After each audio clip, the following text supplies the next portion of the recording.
program simuka twagaruka wabaleyo mukawumuro kandi abanyamwito twina amarotari okurana bakwijukia okura wabegaitaho kandi namuno mu kwiruka no kuyamba mama bazaire okurora baba no bumezo burungi na kuzara abana abomezi mukairekano aha dakika zirikungana muwenda zonke za karaba saibire zanyiki ya kara ijuke saa yetu ya kabiri ya program sisimuka twagaruka kandi ngo tuwe tukumanyisize aliya tuine omukyara Seison ninsima mu studio kandi yo numukugu na muno mukarishula meshaka kandi tugurugu kubanza kasango izira hano na tsoborora implementation yayo nebindi ebyizire nabyo kurwa twasobora kwandi tubiyetegereza kandi mugwerekani yagaruka kutsoborora akashula megi ni yemwe ishaka na muno abegi bala bagikozira umurudi kubanza umwaka gwa 2024 kandi abagikozera senior ya kana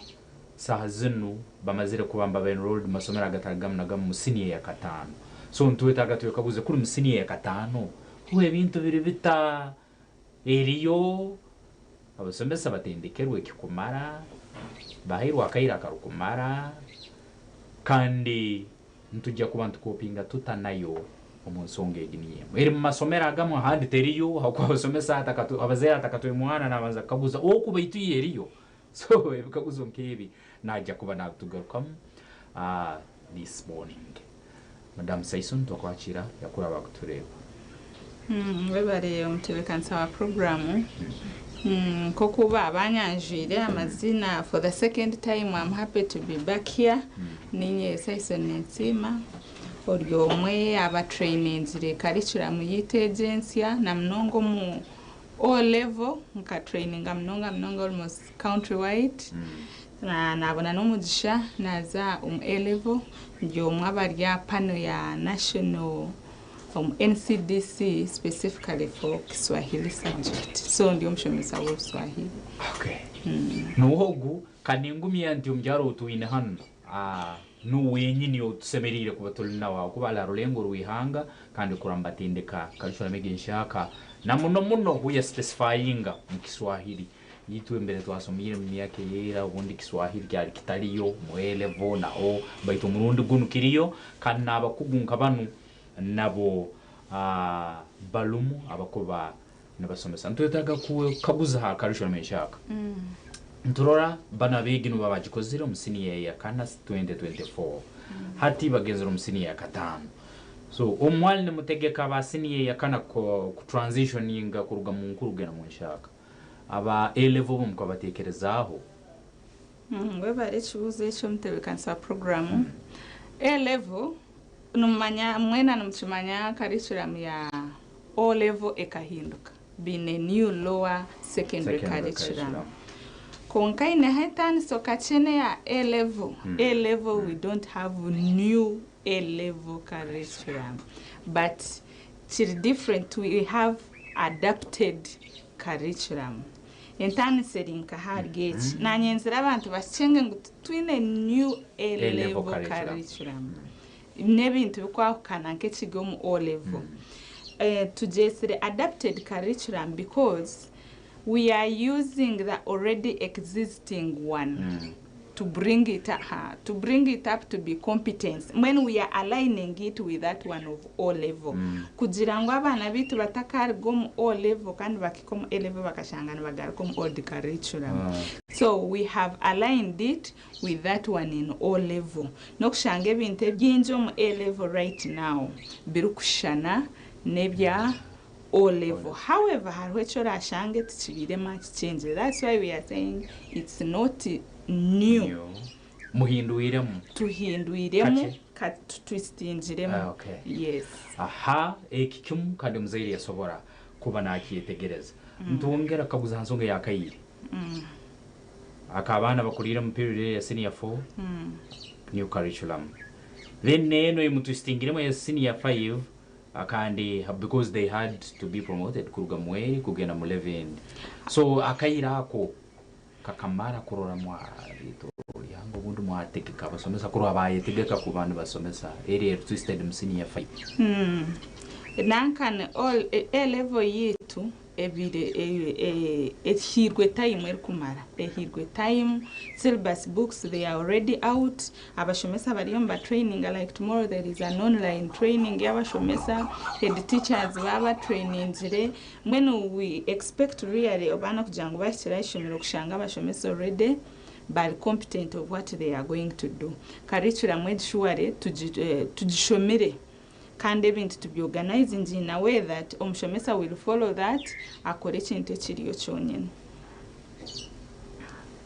obuturuku rwaho nturora abiga abasiniya katano mali bari suppose kureporting ebiro bisatu 3rd of March and of which Kirokenu is 10th. Is it 10th of March? So, and they losing something. I want already they reported. Webare tine chibar losing. Waza kureba nokushanga ebyinje bikwetagisa to kick off teaching. They are already on stations. Beyond stations, abashomesa they already know what to do. But there is abana babaheze. Maybe if I can talk about this aligned curriculum. No kushanga this aligned curriculum A-level twine knowledge based curriculum ebire ne kwata munonga no manyachi no manyachi konka this time we have competence based. What can you do? Obeno shanga sobora kukora ngo mwiki echo kubasa kora not echo kumanya obeno shanga omwana na amanya from page 1 up to the end of a textbook konka wamjo to the knowledge you have in your head can you apply it somewhere oshanga cannot do anything zero but this time A-level nayo tujaline in a way that omwana nakshoma kache konka kachakara ashome not the other big head but can do nothing. Nakshoma kache konka kamukozese bahange birukuchiraho. So this time it is competence based. We are looking at skills. What a learner can do, not what a learner knows. Yes, hate junior difference. So you're ashange twinari curriculum eri. Kandi more on that curriculum eji to ya A-level. A change injiri it's not new. However, it is aligned with what is existing. No jakushanga subjects zit tuzkwasire. Subjects zigumire nkoko zitwire ziri. Combinations zit zkwasirwe. Zigumire nkoko zibire ziri. It's a content no kushanga emwerjiremu bajihiremu. Reason being maybe come O-level bakaba jishomere so hati this time bari yono bakora chini bihamwe O-level bakozere chi bashomere endisho no kushanga bajonjiremu bakareba mu O-level kitubara chishomere yet chime kubanshomwa so aha A-level bakora chi bakireta no ebyo nebinte bitume ebyo kuza kushanga almost kuba textbooks nzigumoto 20 textbooks since ebisye bihindukire methodology koko nanagambire abana ntureba hati omwana no ukora not no manyaki no kushanga class now it is interactive not teacher centered koko subire nti teacher benaje A-level tukatandika notes 2 hours pens down teacher yashuhura oshanga tugia kwandika notes but this time turiyo mugecho it is interactive class we are discussing together what I don't know as a teacher can as well learn from my learners methodology ehindukire no zakushanga titwakiriyo mu byabiriya tukija tukashoma notes abana bakahize bitabo na umwana hati nakora research nkaba O-level titwachine ekindi assessment yitu buriya tubentu batwine mid term beginning of term mid term end of term but this time assessment yitu na iya kuhinduka yaza nkachi nke ya O-level ya A-level na yahinduka yaza kuba nke ya O-level we assess from the day you enter the gate buriya tubenturinda mid term end of term but even now when you're playing outside we are assessing Okay. Assessment is everywhere, in classroom, Association. everything. We are doing assessment. So we have assessment at end of every year. Eyokukora exams ezitube tukora beginning of term, mid term. So nokushanga ezo zargo. However, some schools I know bobi in private arrangements, but that is bad surely. Okay. Exams, we are doing them once. Kugamba like bo they continue assessing students mungiri. Yes. To assessing at the end of the year ngwe tukusetting exam okajereza omwana. Why? Titwachine chokujangu ntumu assessing go mid term, end of term on. All the time you are assessing the learner. You're teaching, you are assessing. They are outside doing project work, you are assessing. You're like that. So those are some of the changes. Okay. Akandi aho nyine utkwenda kaguliza abasomesa okwetoroli hanga, have they been well trained enough? Urundi who is going to be responsible in doing that ngo kwagamba ngo mwana no gwarko hero nazana for you assessing. Omwana engeri yakwetwara nabagenzi be you are assessing. Omwana engeri yakudiscussing mu class you are assessing. So who is going to take up that role kugamba ngo bundi omwana no gwarabali aheru atakumanya nikigena mu maiso someone is assessing engeri yakuba na relating mu nabagenzi be nebindi. We bari munonga no manya new curriculum kuyizire mu O level abinji bagira ngo part timing ne kurga. Reason being, we need enough time for these learners. Ebyo byo kwirukanga katoroko bichendere abweje assessment umwana ine kumfollowing akoro ina abana 50 mu class. You must know them by name. You must know their abilities. You must know their weaknesses and their strengths. Tare byo kugira ngo I will give them activity, I will come back and mark. No. As they are doing it, you are assessing. Why is this one discussing and you're not discussing? This one is doing this, or you're not doing this, like that. You keep assessing all the time, so that is the teacher. Okay. Omkimanyisa ekyo bwabazoti nkimasa obujunanizi bwa omusomesa bwaye yongera an extra workload.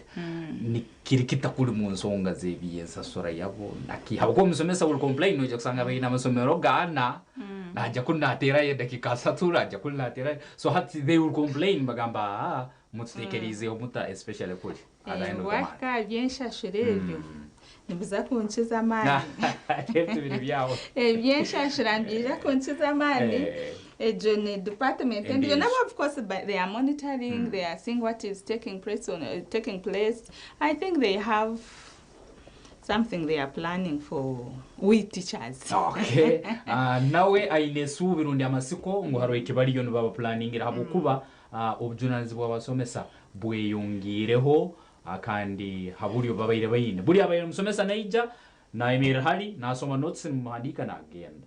This time ine kuija abantu barabaine nkankaga mu class kandi izire for discussion kimesa buli mwana ine kumurora nanko na discussing gata nanko no kinna enso na yirabyata nabagenzi nikibanke baso obujanazi bwo musomesa nabo bweyongero wabazansonga ya online training eyabasomesa okwetoroli hanga abasomesa ne myanye mu mwihanga lyetu yokumango bundi hard to reach remote nebindi no internet no means of transport kandi na ura training yoli no bazaho which is going to be online mwitegekera mutakura mwaketaringa naba balhara obundi abataina internet access n'ubuherezo obundi kurwa nabo mwaba nabo muntekanizena for we bari mnonga for now I hold that training in online, but still had haven't kuza kuija to reach in every place. Like wajengu we have Western training, Northern training, but for now there is online. But they are that training the face to face it is also coming. Eyo muntu ahikeho we sit in a hall, I explain this, I tell you it should be like this. So bataka homa sikongo it is only online. Kani twabashomesa wabona kantu share with ogo muntu wo kumanya ngo aryo kotaka mwereka kuba hata masimu gakija tube flexible sure ako kumanya share it with another person tutambuze kintu kitu nkabashomesa abashomesa tukimanya mu ya WhatsApp, so share that information nuko ensonga zisobole kuba nizigenda mu maiso kurungi na muno hansomesa y'abaana mu ihanga lyaitu. As a curriculum egi nebasa kuta affecting abari abaana barigire mu O level a old curriculum. No, our old curriculum right now, you'll come to A level konka when you're sure things have changed a bit. Like methodology no kujorushuwa methodology hindukiro kuwabire no shoma tukorabe no shoma hatu mu class. Assessment okubabemba kwa assessing orukumurka orukumanya tinyene beginning nyene end tukweberabe biri. Noza kujoro kumanya I also have to adjust.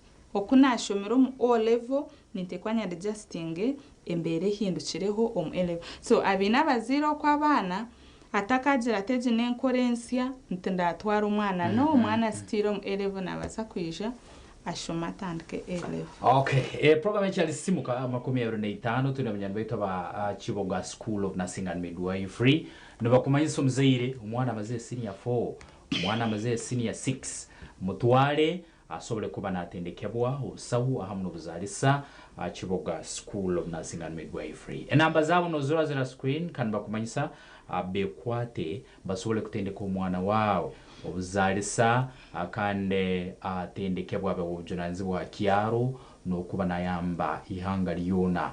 Bahadi kisibene kitongole kebenyegesa mne bemzano kurwana batendeka abanyayuganda umuzaire leka kuba nutina okwe nsimbi rundi esente zokusasura omwana wawe Kiboga School of Nursing and Midwifery nkemuno kope nambeze zira screen yawe zoliyo norora ahansi aho usobora kuba no batero baze nabo kande bakuhereze ebindi ebirukukeraho kandi hansonga egyo niyo tubayine program simuka kurantugena nabo akande ansonga ezebyenyegesa anizo tuliyo ntubazao numchana nsima akandi umukugu omukiswahili akandi na muno curriculum eno nshaka eya O level niyo yatsoborolire murundi oguhoyiro byizire akabala hanu iwe rukuturura murundi ogukubanza akandi murundi guno ayizire kutsoborore ya A level rundi senior 5 na 6 erieta akandi ni yaliyo natugambira omukaire kanukenye ntwena kabuza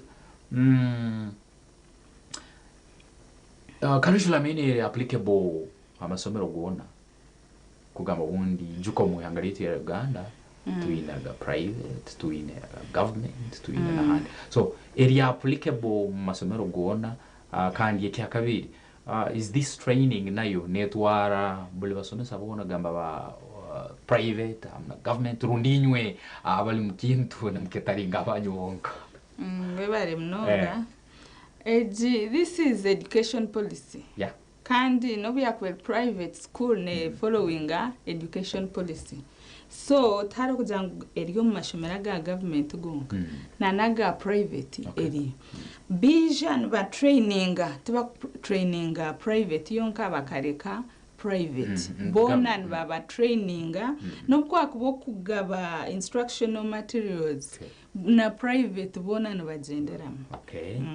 Okay, ekikuru muno mbali manyo bundi bali batabatekerezeho omu program enu niyo ensonga yange nkuru hakayira ko kurora bundi abana bano bahayirwe kurora bad justing ekikemo kya kabiri I can credit you na muno ha kurora bahinduramu omu curriculum enu akwa curriculum enu nyo ningireletinga neri kabero myake yera aba mama baitumere basomire it was ekaberi etakutalbanize kugama ngo bundi they would assess omwegi mu kulima because classes wasanga gazine misiri nabagena nabalima then at the end of the season obundi abaisiki nabachumba ibikole byabe birimire mongera bakoraki nababicumba isomero then bakoraga handwork ebibo ebitambara haisomero they would get time outside class so ninkabuza henyini what prompted you kurora mwagarukayo hantekereze yirukusanire yari yeroho what went wrong webare mnonga ece kibuzo what went wrong kurorangu you waza kureba right now mu Uganda yitu twina abantu binja bokushaba emerumu kuchera abo kwe abo kwetandikiraho emirumu iwe kyo how do you feel about it okabire noshomora kugira oti nashohora nti nanye TV nzetandikire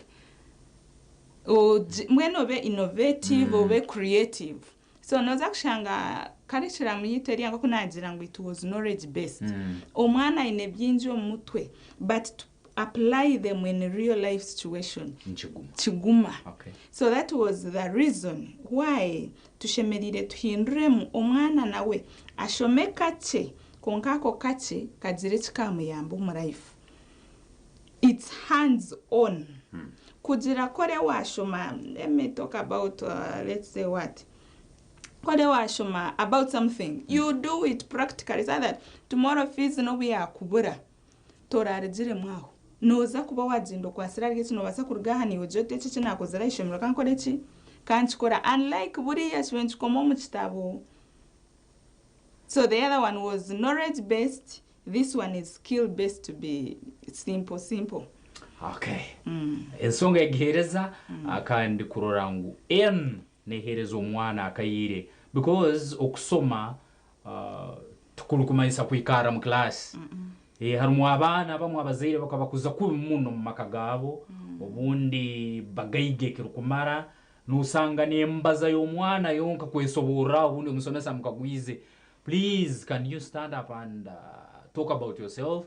Omwana kimbira kizibu muno obundi nayimera mu class wena nabihirwa rundi kusikira mu mberere yakubakulira mu muka bagenzi be nabarora like batale bantu nabarora kubi muno so njogorora balesire no yogamba omwana ayege nko kwa kurelatinga nabagenzi be. Yes, abo kuba hati noza kushanga ngo twine leave alone topics we teach niziba zirimwe ibintu byinje bitukushoma values. Can you respect your environment? Not that you bring it environment conservation as a topic, but you as your in class, outside class. These days we no longer look at only classroom even outside.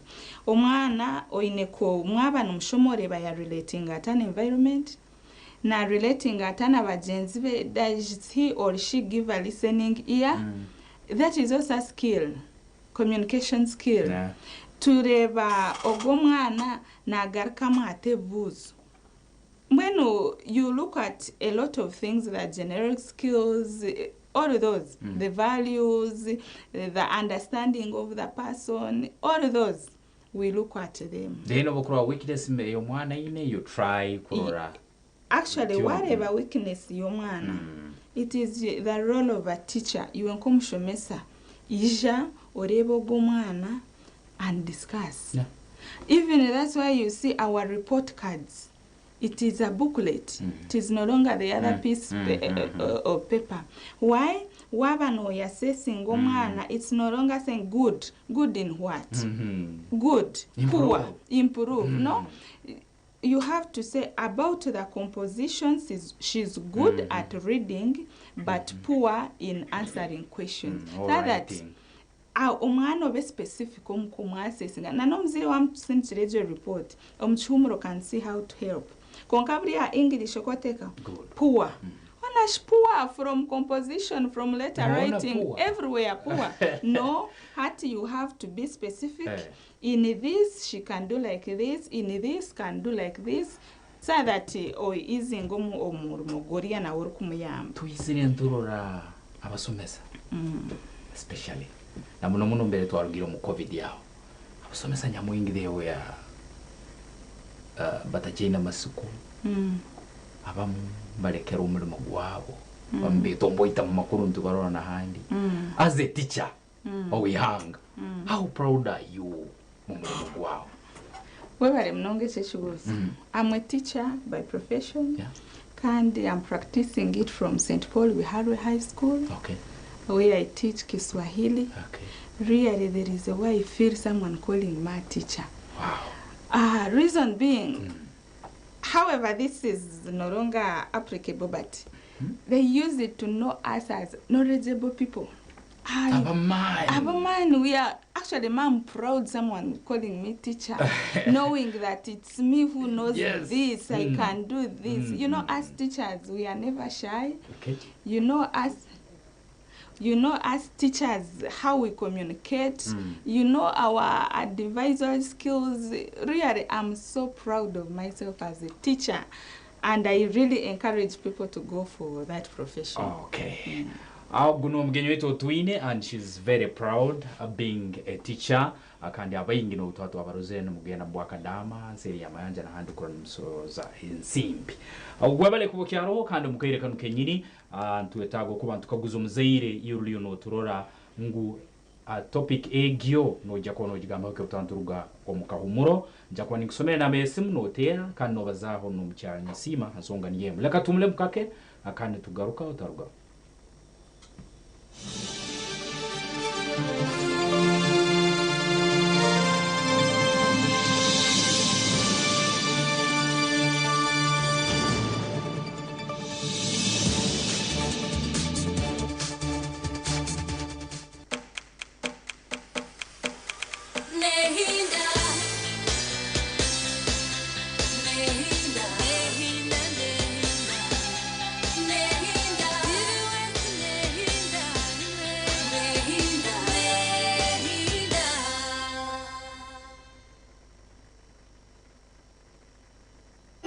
Look out for StarTimes Solar to unwrap your lighting and entertainment experience this Christmas. We wish you a Merry Christmas. At only 700 shillings daily charge, get yourself a StarTimes S50 that comes with lighting, phone charging, strong lithium battery, radio with a flash port and a Bluetooth speaker. For more entertainment needs, get yourself a StarTimes S130 that comes with an extra 32-inch TV screen and 2 years free StarTimes subscription. StarTimes Solar, more than just solar. Let's live it up and party and have cracking good fun. When it comes to edutainment, here's TV's #1. Is everybody ready to go, go, go? We've got the zaniest characters to transport you away. The party is cracking, so why not come play? You're gonna love it. We've got so many channels and a ton of new shows, like Disney and Nickelodeon, where anything goes. So live it up with DSTV. We bring the fun. You know when.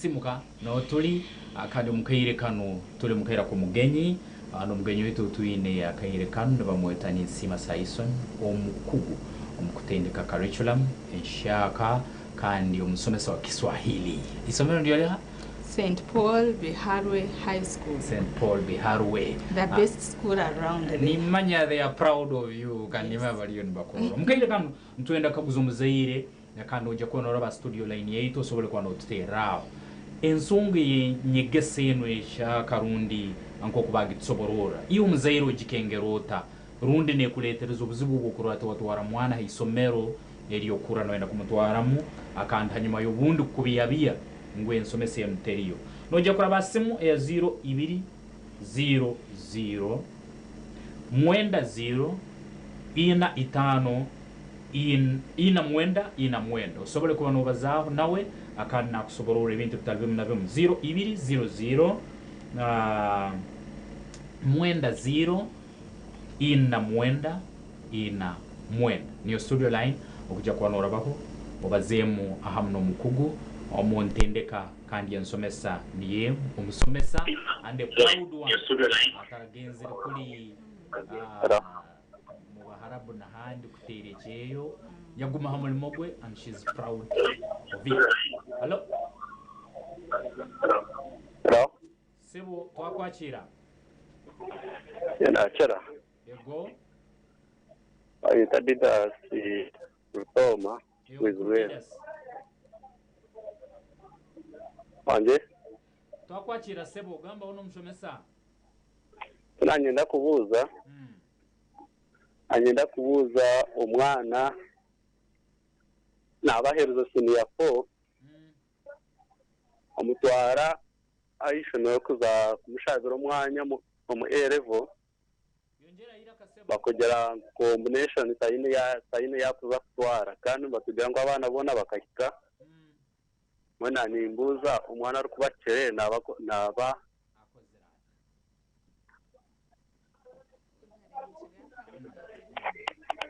webare watere simu hati obumpero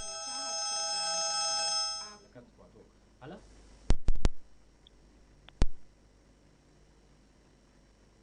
Hello?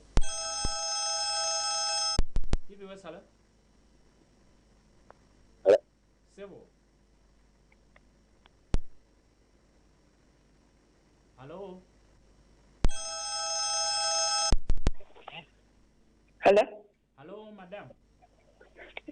Amazina ganje nuranyeta ayisuga Adera. Okay. Kuruga Kizoba Bushenyo Mukakenke. Ogo mukazi yashobora je mnonga nisima Saison kuruga Hare. Okay. Naye bare mnonga no mukazi murungi naye bare kushoma kahisa bo abe kitinusa. Naye bare kandi agumze munashomesa nabandi kuranga yayongera ihanga ryitu okushomesa jabana. Mwe baraba TV we. Okay. Oguyana sima akandi in case tuina esimu ezindi 0200 mwenda 0 ina mwenda iyo warukuturora noho kuraba bazaho nawe kuna kuba ningaruka mukire kibuzo yagira ngo abana bona bakagira ngo bakahika kumva babatiro A-level. Allo Sebo? Hello?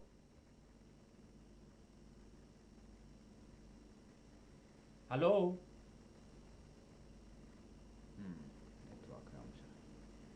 Ngubona bakazomu bakahika obundi ganka kishobora nagira kubarebere result 1 bamanya ngo ni first grade konka result 1 kashobora nagira ngo ejo ne yabona bo qualifying kubona certificate. Okay. Certificate okujibona chikumanyisa ngo weno kahikaje ekikuru wabo tine mwenda utine hiwa misinzire exam weno kana qualifying akora ki kubona certificate abo mbazo mu result 1 result 1 okay. konka nkashobora ho nagira ngo hari habarashange bahikomu A-level combinations zayanga for example nk'abantu aba E na D ababantu combinations zabo no kushanga not even E, D na C bahikomu A-level abinji banga kubahereza subject combinations zibakwenda so hata wadina E na bazihireyo throughout all subjects ninga in some subjects not all throughout so nicho kinashoborire omwana timanyi bantu ija kukigaruka mutugaruke to discuss inzira bazire bacengece kintu okuba gradingire nkagira D1 D2 ogomwana kaine A akozire G kati ne C3 C4 ogweno wa B twine C6 3 C4 na C5 twine na nowa 6 C6 ogweno wa oine D then twine yo E owa E no ine pass 7 pass 8 so nokushanga A-level chugumire omuntu kumuhereza pass however miraculously it can happen omwana wa passa ujumuhereza koreki but in most schools nokushanga bo kubima ki combinations ahago kubaji performance akuba narebe jini pass yenyine so go mwana tashime kutwara ejo subject ronde ndisho subject nke yaine musi ninga B konkeze yagira mpasi that's why encouraging anti na naba binti abaryo muriza E abaryo muriza D if given an opportunity go to vocational institutes those institutions kuba washanga ukashanga iyo koine pass zonka nchikuguma kuzomu A level bakakwa combination because some people never be bakabima combination ezibabe nibenda subject combination oshanga nibenda A throughout nibenda AB then wasimbwe niwe nibakwereza you know then how about word so I think nitwenda okuchengana na namashomero gutwatwara mwabana hariho no waratwara umwana word bakikamba mha combination konkara hora isakajango echo it's unheard of so nituku minding about na namashomero gutukora ki guturukutwara mwabana so turyantu Maria kinu tikikuja ku kehya enamba rundi omuhendo gw'abana abasemeri kwa bagendo mu masomero agatarigamunagamu because abana ba frustrated odi omwana ehwamu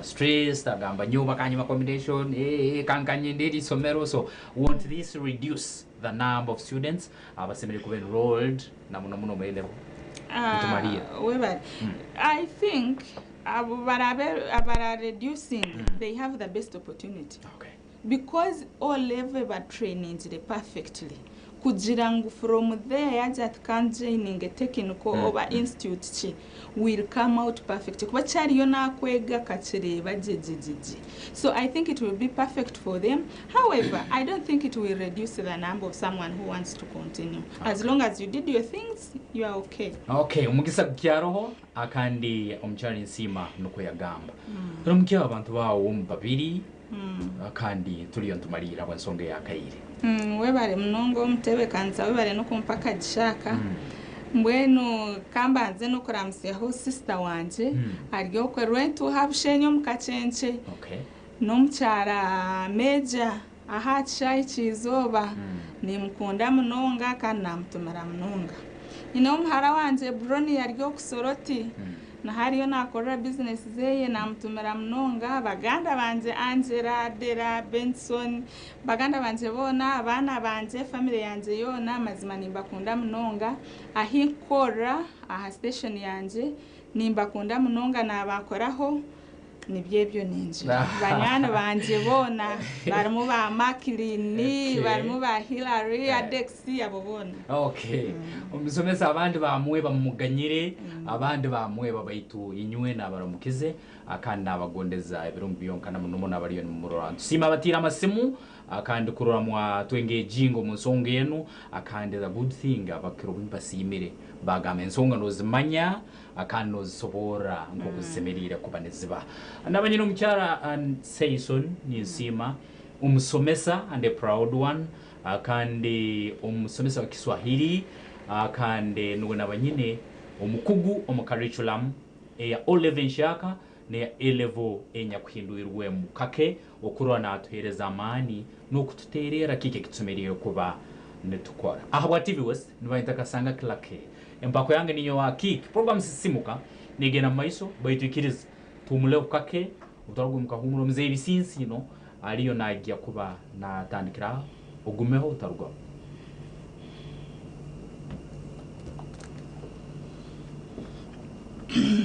bari mnonga